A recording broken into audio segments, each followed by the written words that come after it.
Good day. Thank you for joining us for today's news. If you find this helpful, please consider subscribing. We're here every day with calm, clear updates just for you. Farmer confidence in New Zealand is at an 8-year high, with a significant jump in optimism about current economic conditions. The latest Federated Farmers Survey shows that 65% of farmers feel confident about. From January, this is the highest result in the survey's history. Farmers are attributing this positive outlook to strong dairy and meat prices, lower interest rates, and reduced government regulations.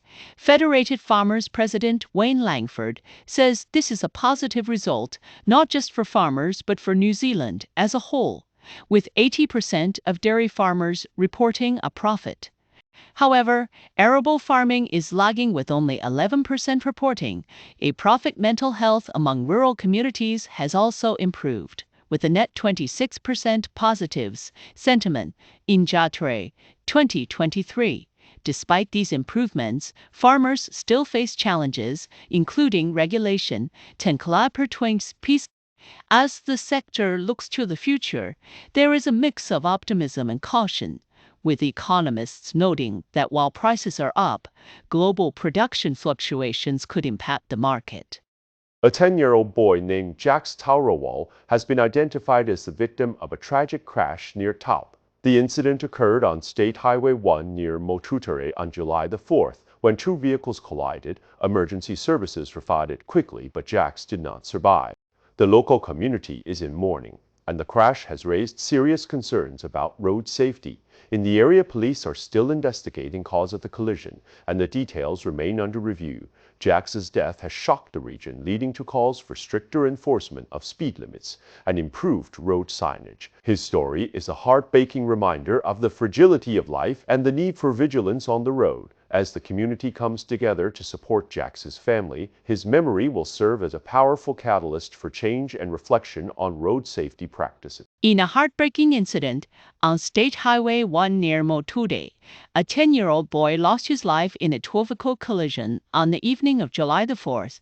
Emergency services as Jofort Gin Cho Forke De Pai Fort K4 Ye Chi. The tragedy has left the local community in shock, and mourning. Police are currently investigating the circumstances of the crash, but details remain unclear. This incident has renewed discussions at present. Local leaders and residents are calling for immediate action, including improved signage, speed limits, and awareness campaigns to prevent similar tragedies. As the community mourns, Strikes' family has asked for privacy. During this difficult time, the police have emphasized their commitment to uncovering the full story and ensuring that such a loss never happens again. This heartbreaking event serves as a stark reminder of the importance of road safety and the need for continuous impay. A major atmospheric river is set to hit Northland, Auckland, and the upper South Island of New Zealand, bringing heavy rain and strong winds. With 23 weather alerts already in place, the storm is expected to cause flooding and landslides. Krumtitzer, its from Met Service and local R-rate. Jared Savage, a seasoned crime journalist, has sounded the alarm on the growing threat of gangs, drug use, and violence in New Zealand. With the amount of methamphetamine entering the country nearly doubling, Savage highlights the need for a multifaceted approach that addresses both supply and demand. He also discusses the emergence of a new breed, Craig.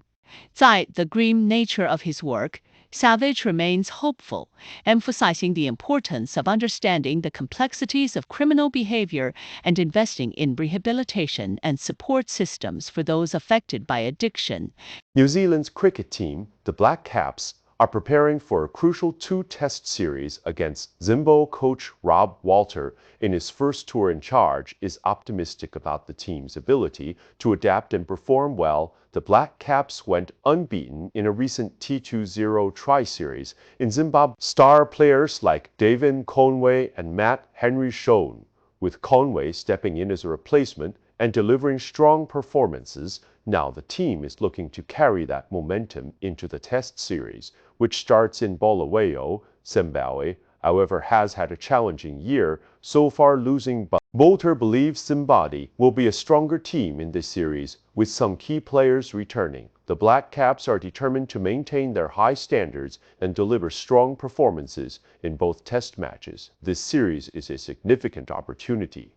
In a recent report, it's revealed that more Pacifica households are being denied emergency housing assistance than accepted. The data from March 2025 shows that 60 Pacifica households were granted emergency housing, while 75 were turned away.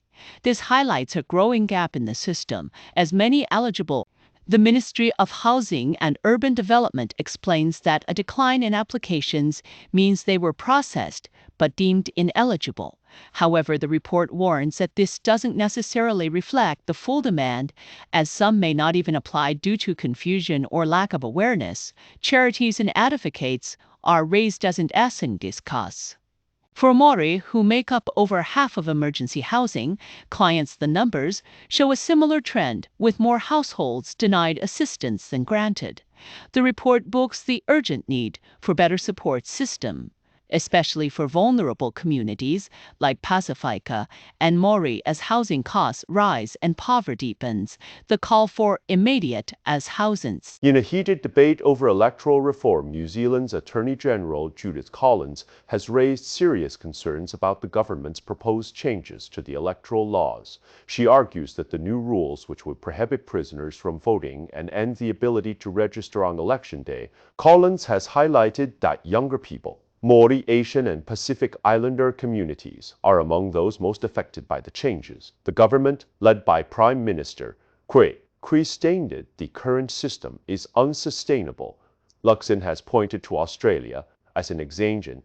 However, critics warn that the reforms may limit access to the ballot for vulnerable groups, raising concerns about the future of democratic participation in New Zealand. Tim Lilly, a former Army pilot, is fighting for change after his son Sam was killed in a 2023 crash involving an Army helicopter and a PSA jet.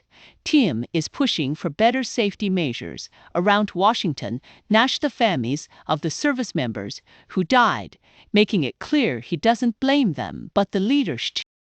Tim's journey has been one of grief, determination, and a relentless pursuit of justice for his son and the other victims of the crash. A tragic incident unfolded near Taupō on July the 19th when a tropical crash left one man dead and two others injured. The victim, Travis Edward Simmons, was a 53-year-old from Napier. The collision occurred on State Highway 1 between Link Arding into the cause of the accident. In a separate but equally heartbreaking event, 10-year-old Strikes Taupō lost his life in another fatal crash on State Highway 1 at Motutere on July the 4th. These incidents have sparked renewed calls for improved road safety measures in the area, local leaders and community members, and enhancing Drafi Cheche. As investigations continue, the community is coming together to support the families affected by these tragedies. These events serve as a stark reminder of the importance of road safety and the need for continued efforts to prevent such accidents in the future. That's all for today's news.